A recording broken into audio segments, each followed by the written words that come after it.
Hello and welcome everybody. Glad you're here. Today's webinar, we're going to be covering how to overcome the cybersecurity skills shortage. If you've got a job posting out there anywhere in the world for a cybersecurity analyst, you probably feel this pain. It's a common problem in the space. There's a lack of people, tons of technology.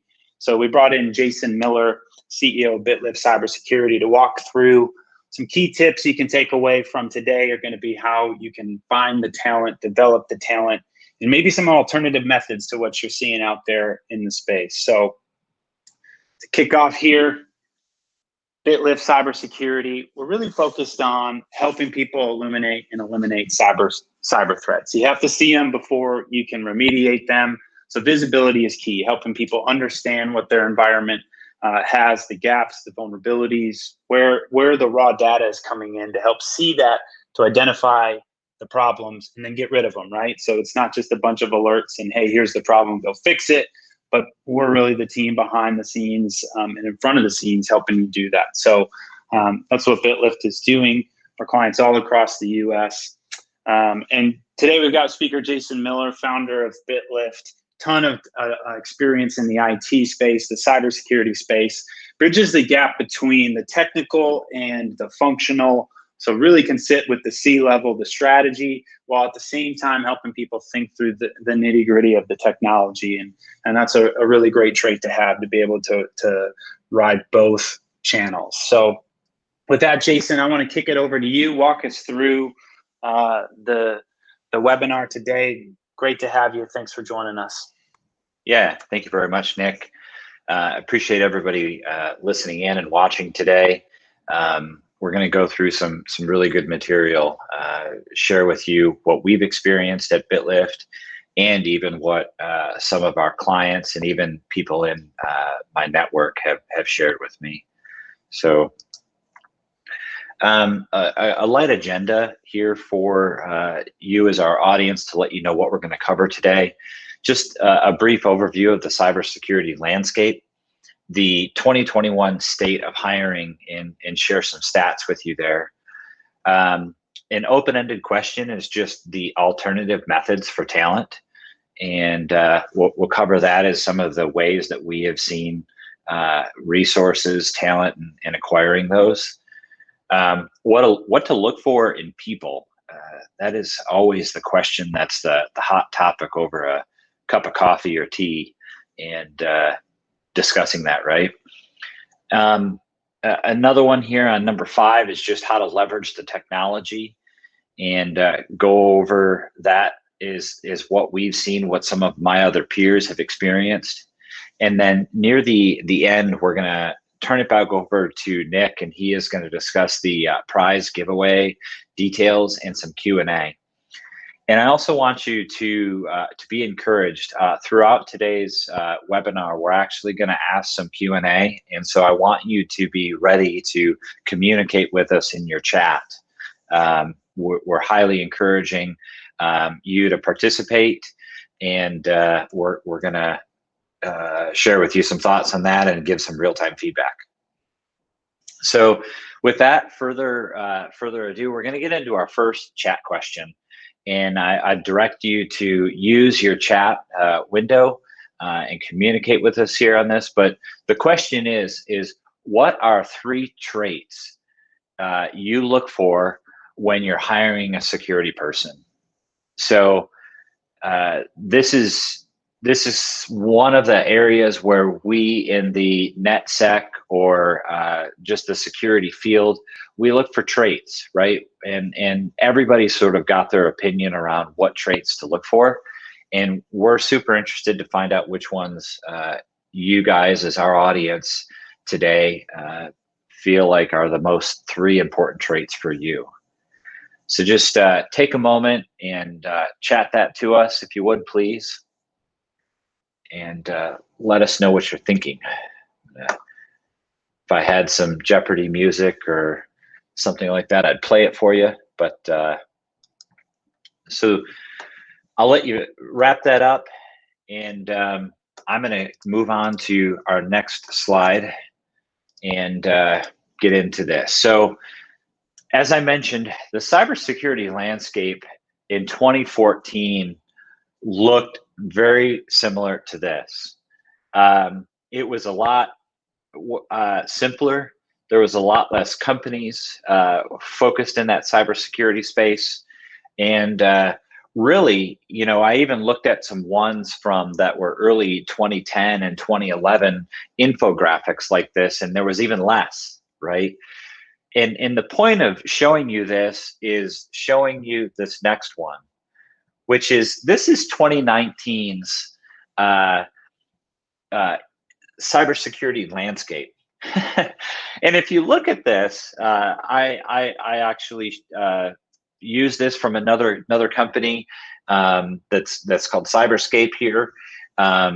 So using their rights and their property that they put together. But my wanting to share this with you is that there's a lot of avenues, there's a lot of cybersecurity aspects and context, and what are we trying to secure, right? You can go all the way from, when you look at the left side, you can focus on just network and infrastructure security. There's MSSPs, there's stuff that's focused just around data security, mobile security, the IoT space. So when your eyes look around this eye chart, right, there is a company that is helping you be focused around cybersecurity in many different ways. So the landscape has grown substantially from 2014 to 2019.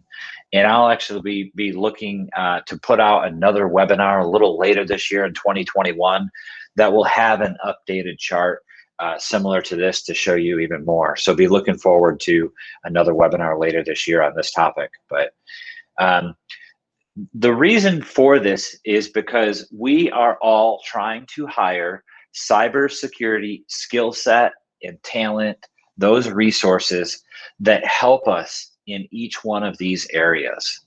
And that causes constraint, right? Constraint on the actual overall number of people that are available in the marketplace. So this is one of the stats that I'm excited to share with you is that in this year, right now, this stat was pulled from about a week or two ago, but there is 464,420 job openings in cybersecurity nationally in the United States alone. Now that's at the uppermost level category of cybersecurity, but that's a staggering number. And so if you think about this, in the upper right corner of your screen, there is roughly about 4,000, a little bit more than that, 4,000 higher ed colleges and universities. Now, if each one of those 4,000 had a cybersecurity program, which they don't, there's specifics out there, right? So, but I'm just saying, if the system was perfect and each of those 4,000 schools had 50 students in their program, we would, in 4 years from now, we'd graduate about 200,000 students. So that's not taking into account attrition of students, students that change their mind. That's not taking into account 50 students for cybersecurity in a college or university that has a cyber program. 50 is at the actual upper end of the number. Most of the programs that I know have somewhere between 20 and 45 students in there, but I rounded up in this case. All of that to share with you is that it's about 8 to 10 years to catch up to the actual deficit that we're seeing today here in 2021. So you and I are all facing the same challenge and struggle around hiring cybersecurity talent and resources. And this problem is going to be with us for several years to come. So we've got to be strategizing and thinking differently going forward, and that's what we're going to start to talk about today. And I encourage you to utilize that chat and share with us maybe challenges or problems that you have encountered to date and prep those for the Q&A session. So all of that said, what are we to do? What should our ways to move forward? We can't just sit here with our sit on our hands with this type of information that's at our fingertips. Do we wait on the education system to catch up? 4 years from now, potentially having 200,000 graduated students or less, right? Or 8 years from now, having 400,000 or less? Or is there another way? Do we find an alternative method to fill that gap? What type of alternative methods exist? And again, this is an area where you could give us feedback over the chat and just let us know what you have found as an alternative method for filling that gap. We're going to go over some of the ones that we've identified, right? So networking with universities and colleges is one way. You can work with those departments and those higher ed leadership. A lot of the CIOs and the department head directors, the deans of the university over that section, that cybersecurity or the software development end of the university, they'll oftentimes be very much encouraged to work with partnerships and companies and the folks out in the marketplace that are hiring. If you create that relationship early with the university and the students, what happens is that you're able to get a connection with the professors, get a connection with the students, start to maybe even apprentice them or have internships at your company available to them. And you can develop a way to onboard that talent early in the stage, almost thinking of it as like a pipeline. We have pipelines over in sales, we have pipelines and avenues of our companies. You HR departments think about talent pipeline, right? And so you need to think about cultivating that next generation of talent. And some of you may say, well, we're doing this now, or we're not doing this. This is one avenue that we've seen work. Getting in when they're either freshman or sophomore, letting them be involved maybe during the summer times or even at off times, 5 to 10 hours a week in some sort of way to start building that relationship. And then when they are graduated and they're ready to exit the university life and enter into their career life, you've sort of had a chance to groom them and either look at them as like a possibility, or they have actually raised their hand and maybe they've self-vetted themselves not to continue that direction. So you've prevented potentially a bad hire either on their part or yours. So it's definitely a good alternative method here. One of the other alternative methods that we have found to be helpful, and I've even talked a lot about this with some of my colleagues in the space, is looking for a mindset and not necessarily looking for certifications.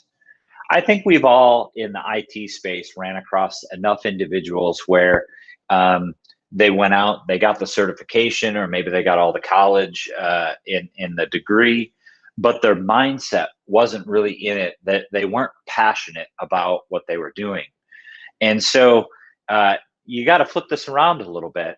And so now if you're looking at what do you do in your spare time? Do you read books around a career that you're excited and passionate about?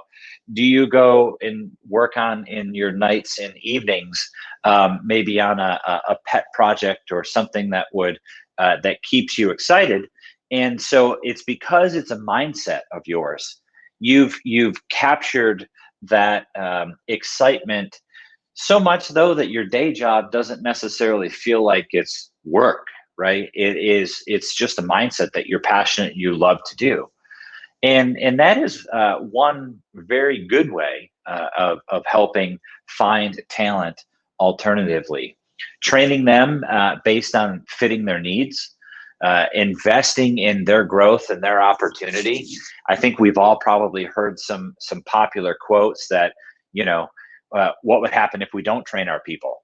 Right? They're either one, going to leave, or two, they could even have an exponential growth impact on the business in the company in a very positive way if we do train them.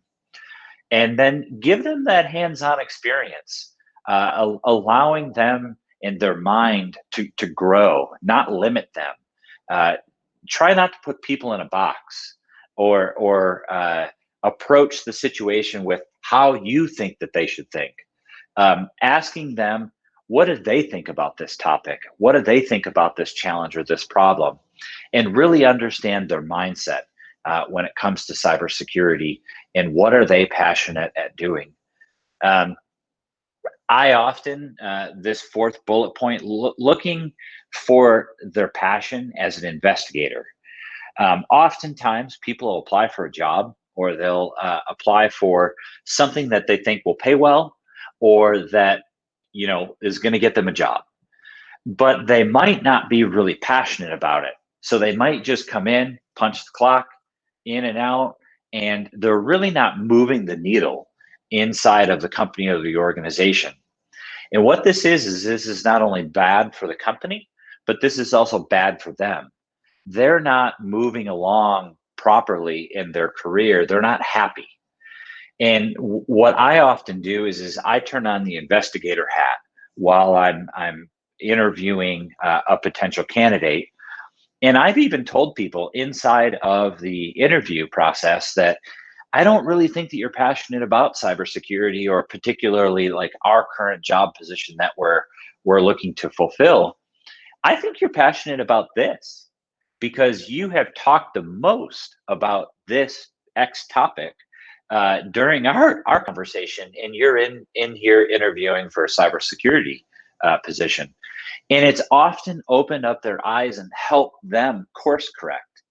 What I just did is I helped them really advance their career in the right direction that they should be going.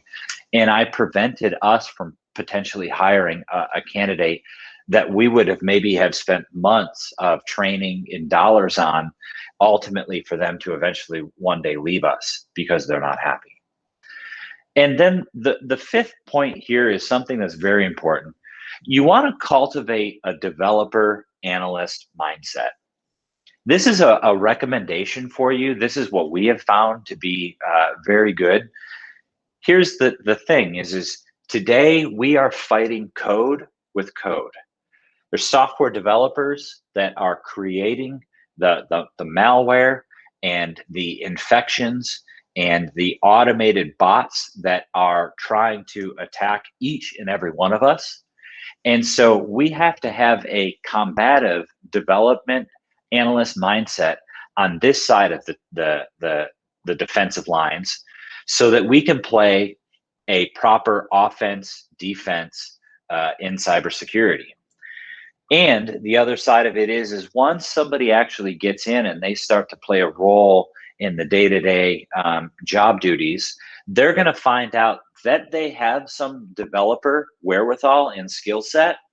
It makes them being an analyst or any of the other categories that you could fit into cybersecurity, makes them fit in much better because they understand code, they understand logs, they get a sense of what's happening, and they also get a sense of where they want to go with the cybersecurity track inside of that company. What could they be doing? What else could they be doing that's going to help protect the company?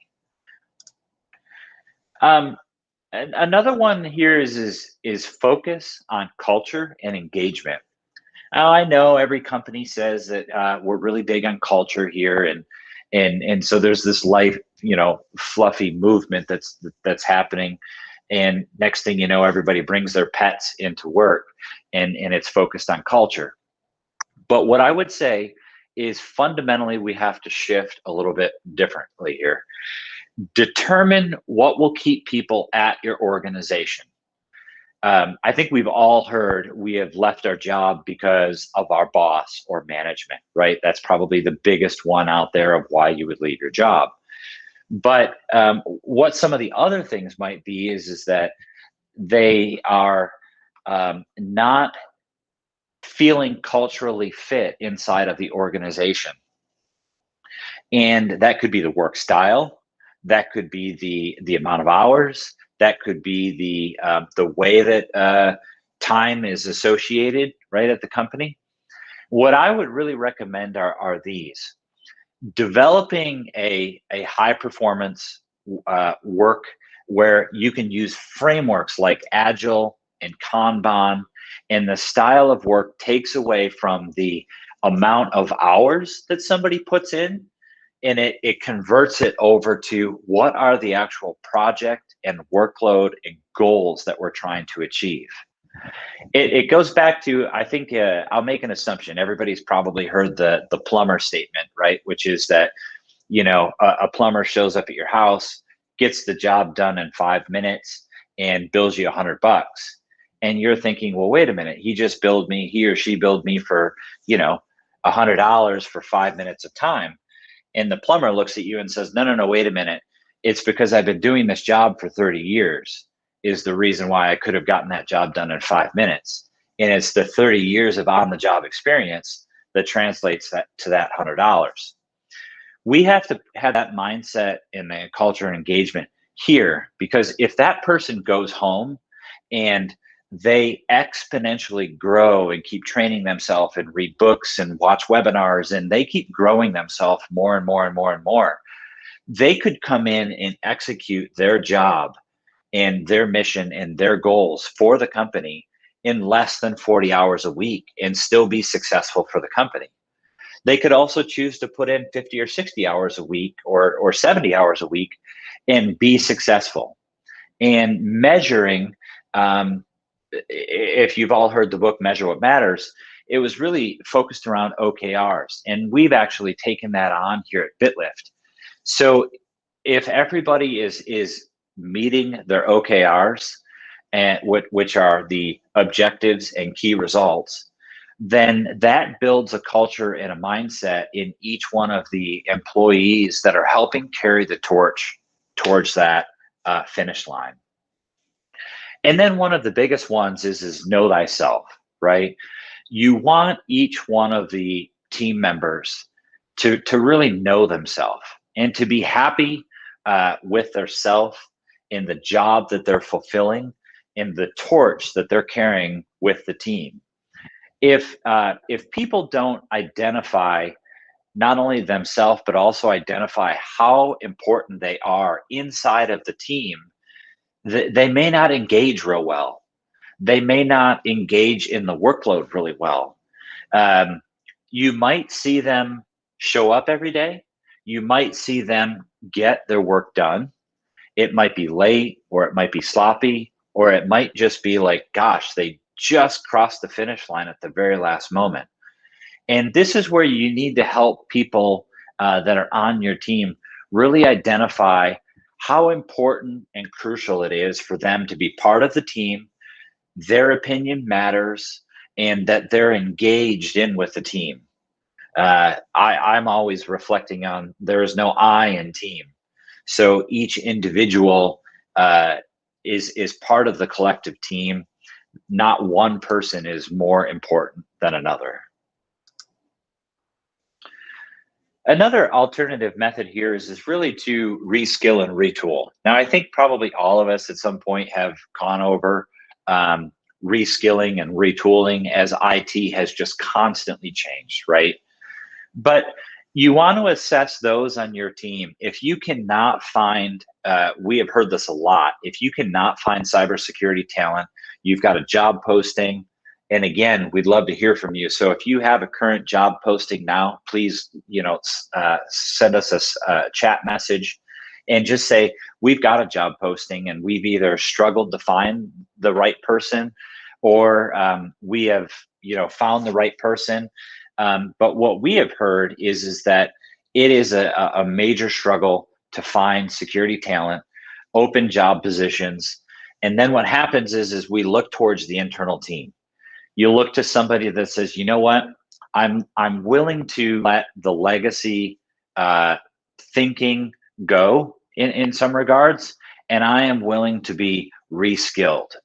And that is going to take a person that is willing to, in some cases, let go of ops, IT ops, because inside of cybersecurity, you have to fundamentally shift the way that you're thinking about something from I am making something operational and I am going to make it work to how do I secure this in the best way while still keeping it functional and working, but how do I secure this? And then what are all the ways that this can get attacked?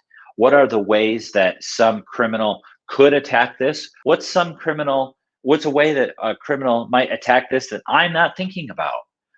And so this person has to be willing to be questioned without taking it personally, getting offended, walking out of the room, because it is those people that walk out of the room and get offended that we're not able to properly change. We're not able to secure something. And so then what happens is those are the folks or the companies that show up in the news.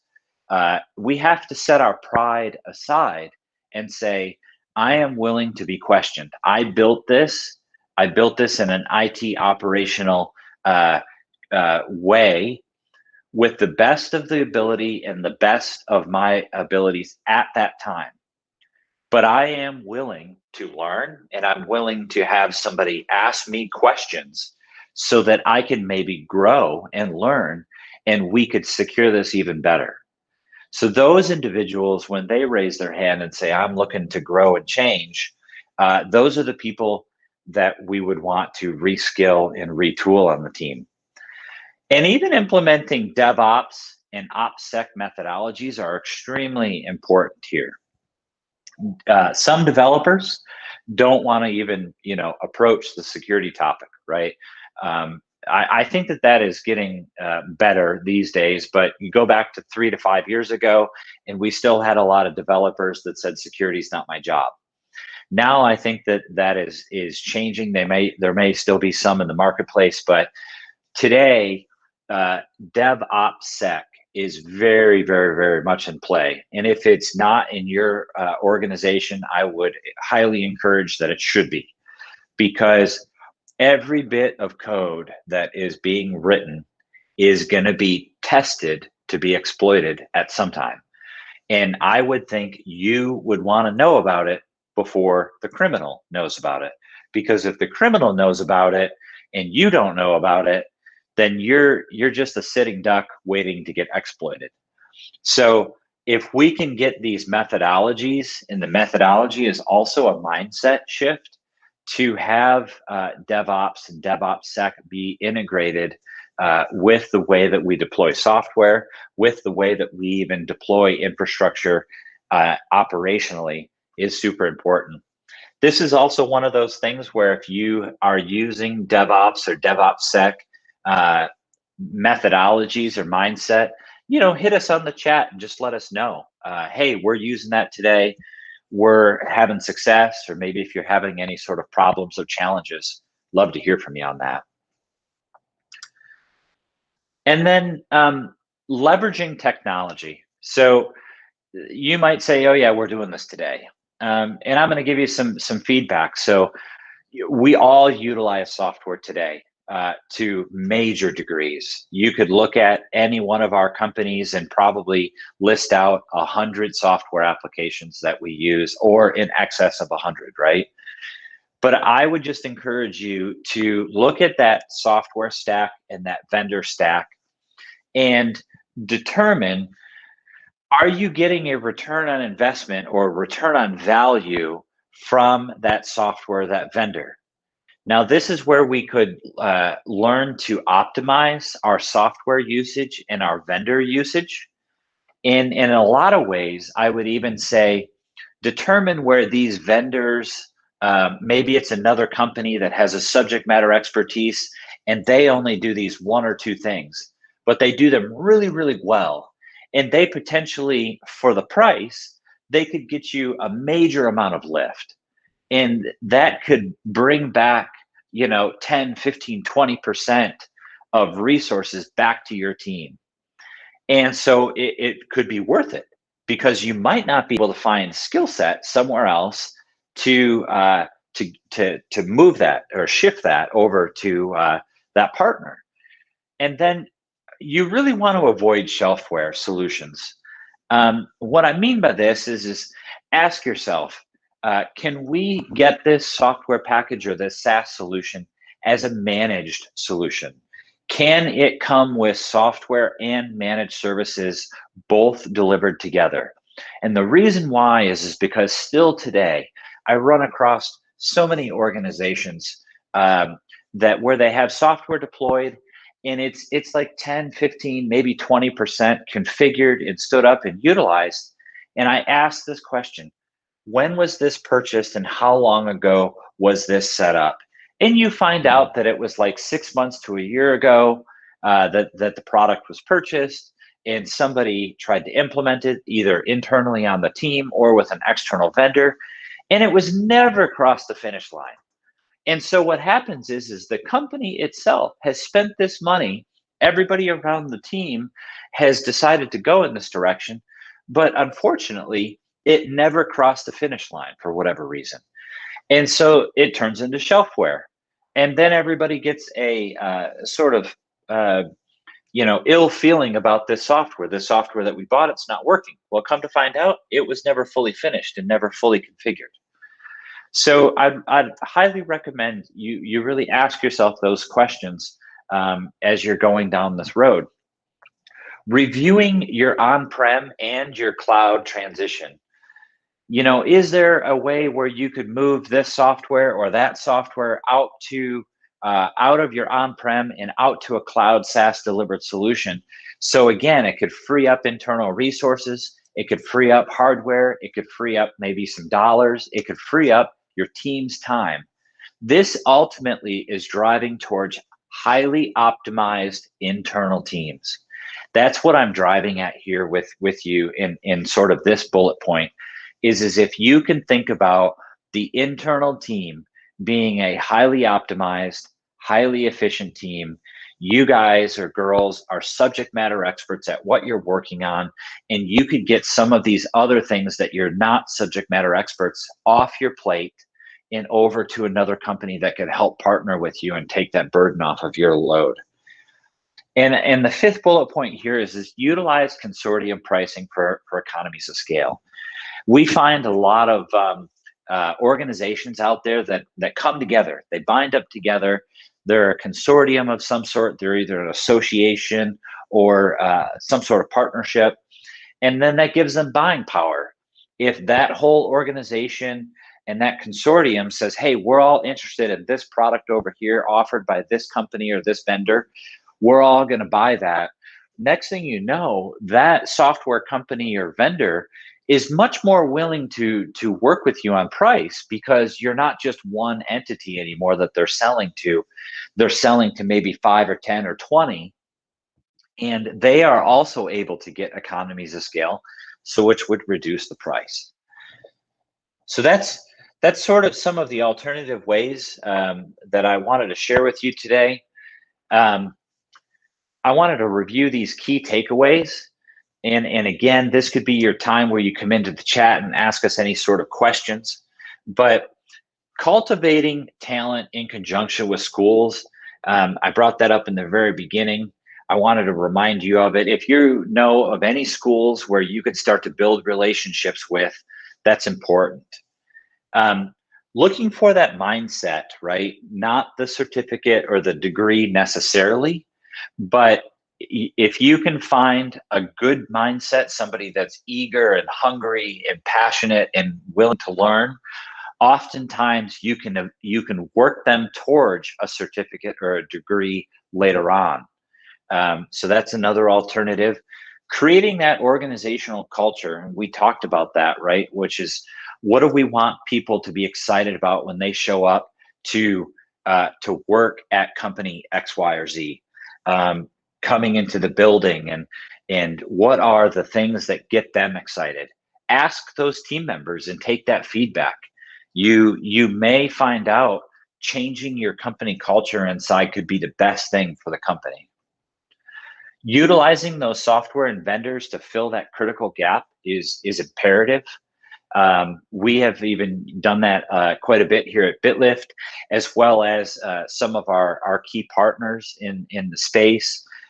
They do it as well. And what I would encourage you there on that one is find others that software and vendors, managed service providers, MSSPs that are subject matter experts at it. And, sort of dating me here would be saying that they're a subject matter expert. They're a mile deep and an inch wide on that topic, versus being a mile wide and an inch deep, and they're a jack of all trades.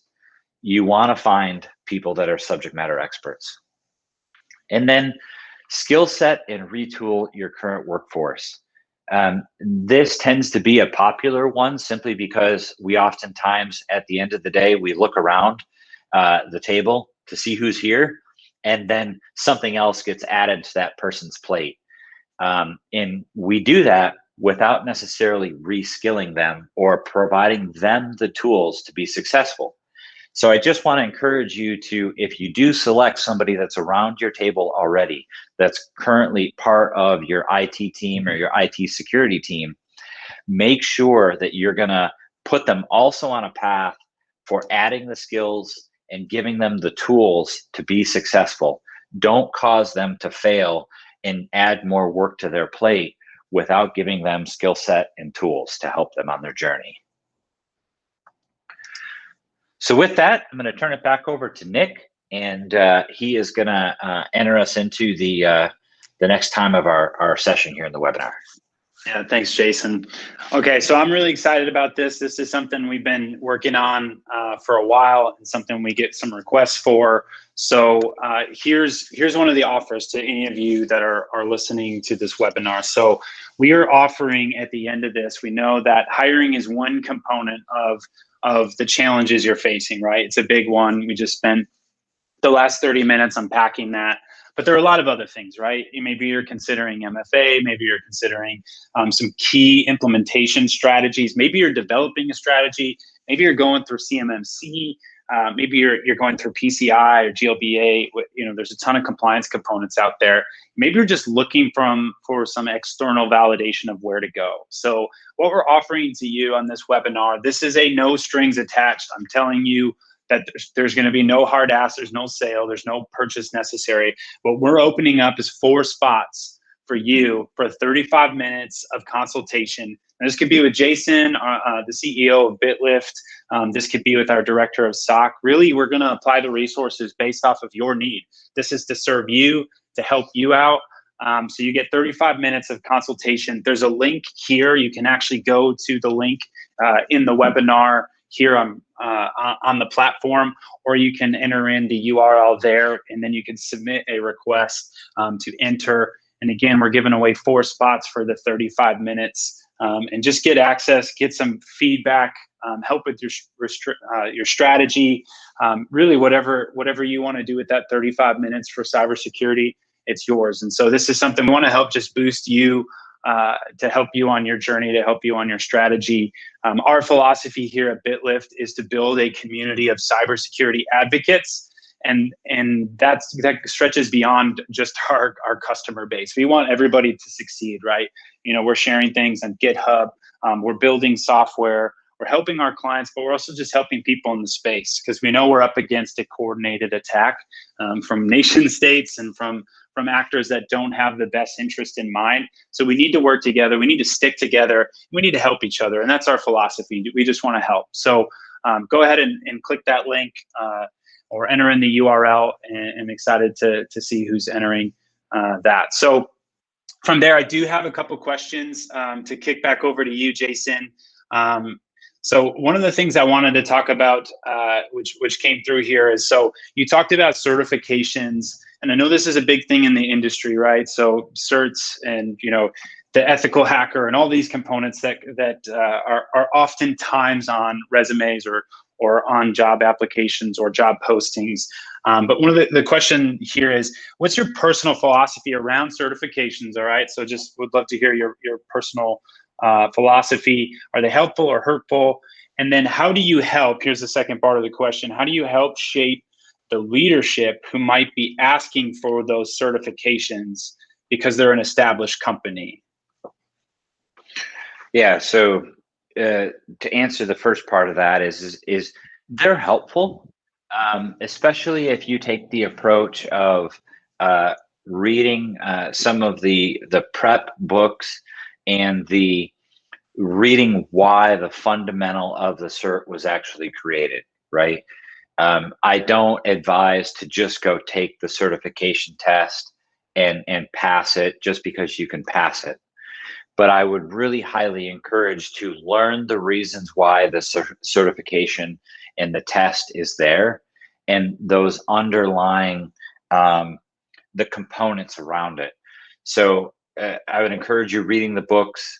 I definitely think that it's helpful, and it is helpful to that mature company that is trying to showcase, one, how important it is for the company to focus on cybersecurity and to be reinvesting into the talent and the employees that are inside of that company. And what I would also say is that I think that the executives and the leadership in the company need to support that employee that either wants to go get the training, or the other way around, which is the company is saying, hey, we need you as employees to take the certification seriously because the company needs to showcase that our company is taking cybersecurity seriously and that we have paid for and developed and put the skill set and the training into our employees, to our other partners and the constituents that that company relies upon. So I would highly encourage it. I recommend it. It's just that sometimes we can't always find the talent and the resources out in the marketplace that already have the certifications and they're looking for a job.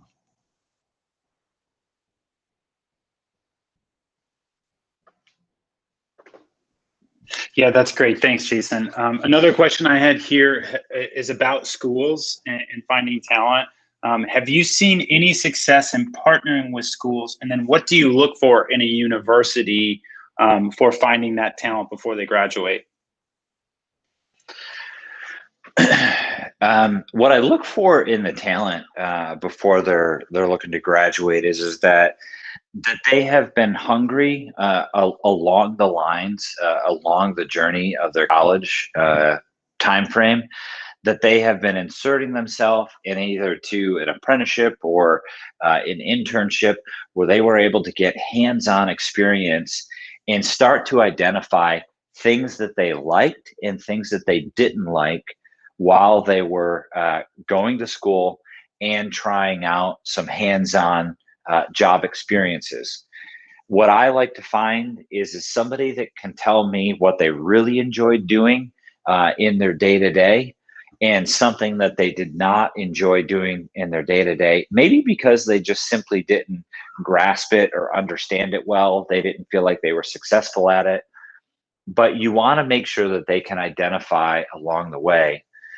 And to your question about the colleges and universities, highly recommend establishing communications with ones that have cybersecurity degrees, maybe reaching out to the dean of that school and starting to build a relationship with the dean and the hiring, the resources that they have to connect businesses to the university.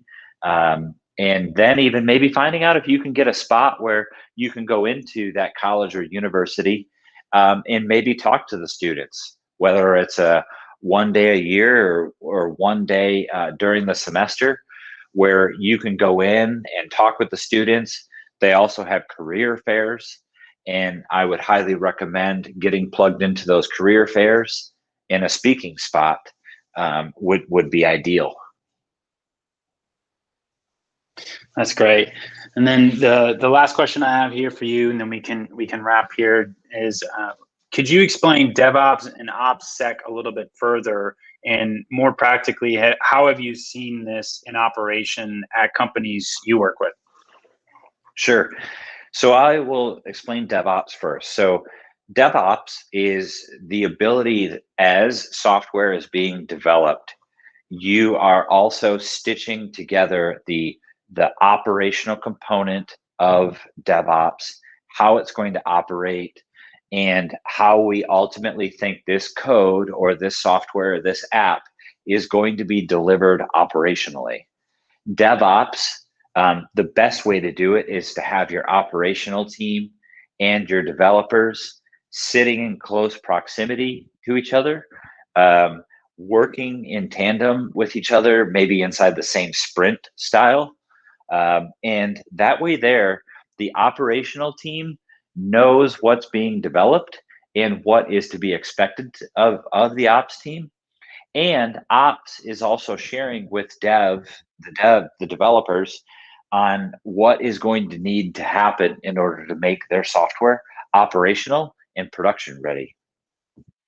The other side of that is the OPSEC, and where even the three pieces here develop the acronym of DevOpsec, is operations and security working together in tandem, again, either inside the same sprint or inside of the same team. As operations are needing to work on projects together, they are delivering the product in tandem. Something doesn't get shipped to production without both security approving it and the operations team approving it together. Or if one of them can't approve it, then they agree on maybe a potential short-term workaround. But it is those two teams working together on the same or similar projects and shipping to production with them both approving. That oftentimes can be hard to do, but it is something that's imperative, especially the OPSEC. This way here, we don't put something into operational production state without security team or security individuals essentially signing off and saying they believe that what is going into production is secure to the best of their abilities today, barring what might come of the future, right? Yeah, that's great. Thanks, Jason. Well, appreciate everyone joining. We're going to wrap here. Again, just a quick reminder at the end, if you're here watching this, go enter the link, enter in for the cybersecurity consulting session. Jason, thank you so much for being with us and sharing with us, and to all of you watching. Yeah, thank you. And to everybody watching, thanks for joining in. Best of luck to you on this journey. We want to help, so reach out. Have a great day.